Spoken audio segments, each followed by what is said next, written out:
want to say something about USC. Um, they play their bowl game December 30th. It's going to be against TCU in the Alamo Bowl. I think yesterday it was announced they have two first team All Americans this year. But Kai Lemon, the receiver, who also uh, won the Blitnikoff for the nation's as the nation's uh, best wide receiver. Um, he was first team All American, as was Bishop Fitzgerald, the safety.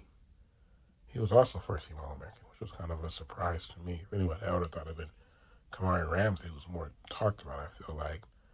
Um, in the bowl game, USC will be without Micaiah Lemon, Jacoby Lane, Kamari Ramsey. So Jacoby and Kamari, they've both come out and said already that they will be entering the draft. Um, Micaiah Lemon is just a foregone conclusion. I don't think he announced it yet, but he's going to be entering the draft. Um, and I guess Fitzgerald and uh, uh, so with Lemon, this is just the most notable names. Micaiah Lemon, Jacoby Lane, um, Kamari Ramsey. That's three guys for sure going to the NFL. And then also Fitzgerald, Lake McCree, Eric Gentry. Uh, I guess Fitzgerald is going too. I'm not sure what class he's in. Eric Gentry, I think he's used up all his years, so he has to go to the NFL now. Um, but they're really. I mean, we'll see what happens with that. Uh, Tanu Collins, as I said, he's the next man up. He's the next big thing. At receiver, he showed. He's a true freshman this year, and he showed some of the things that he can do. And he's gonna step. He's gonna have to step up and be that number one guy now going into next season. USC will have a very tough schedule. And I talked about this before uh,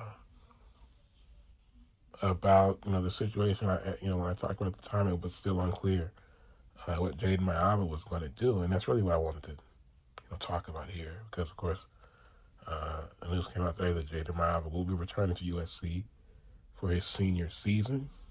They call it now re-signing. That's what they call it. They call it re-signing now. The player is going to come out. It's just a complete mess what college football is now. But I digress. I've already talked about it before. Uh, but Jaden Maiava, he'll be returning for his senior season, and then the question becomes, well, what does Hassan Longstreet, who I said he gives US, I feel like he could give USC a better chance next season if you look at that schedule, look at them losing their top two receivers. Uh, I don't know. Maybe it's just me because I'm not. The video did perform well numbers wise. It's actually like I think it's about my top most viewed solo video that I've done. Since my co-host abandoned me. Um, and I said that I like Hassan Longstreet based on the little that we saw from him this year. That he would give USC a better chance when you look at that schedule next year. They got Ohio State coming. They got Indiana. I think Oregon is on the schedule again. So it's a really tough schedule for USC. And Jaden Maiava, I just don't think he's. I guess I'm the only. I don't people say that if he the next he could be possibly the next number one pick in the draft in 2027. I just don't see that from Jaden Maiava. I don't see it.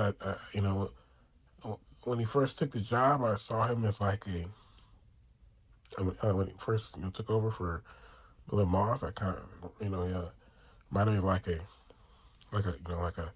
Colin Kaepernick.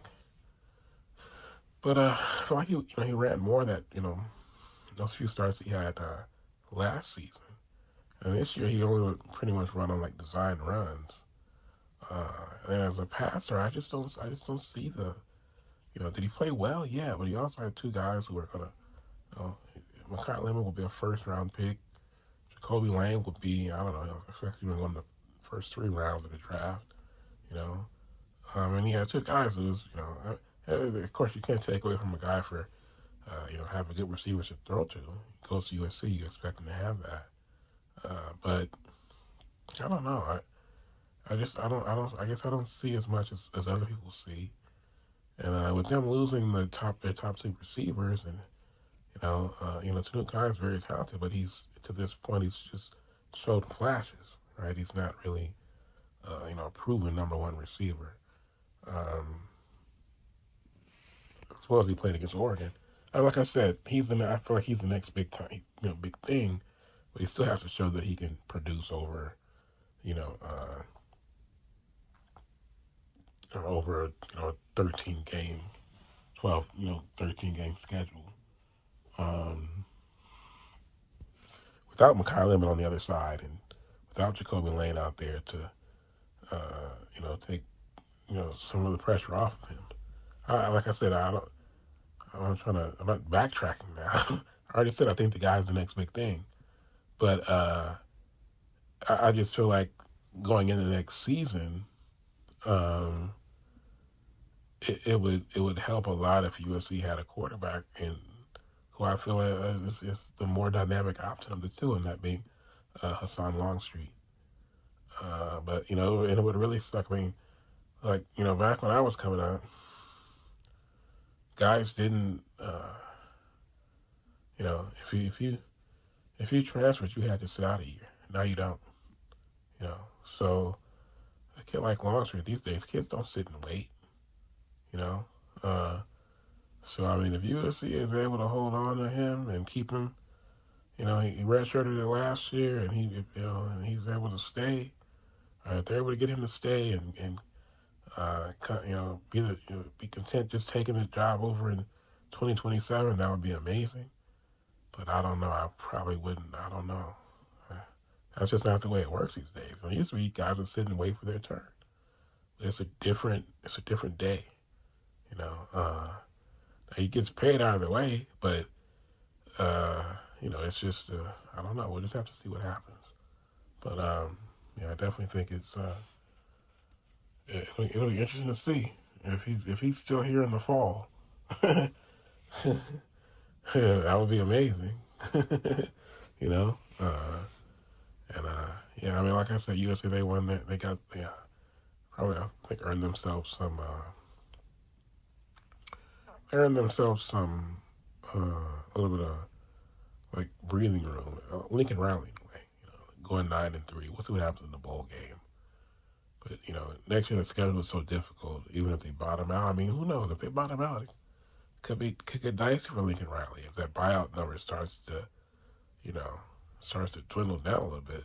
Next year will be year 5 for him. So the buyout money would have been at the beginning, it would have been cut in half. So it'll just be interesting to see how that goes. But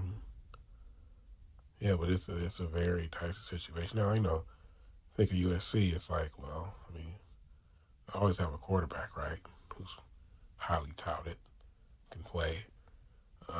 When have they not?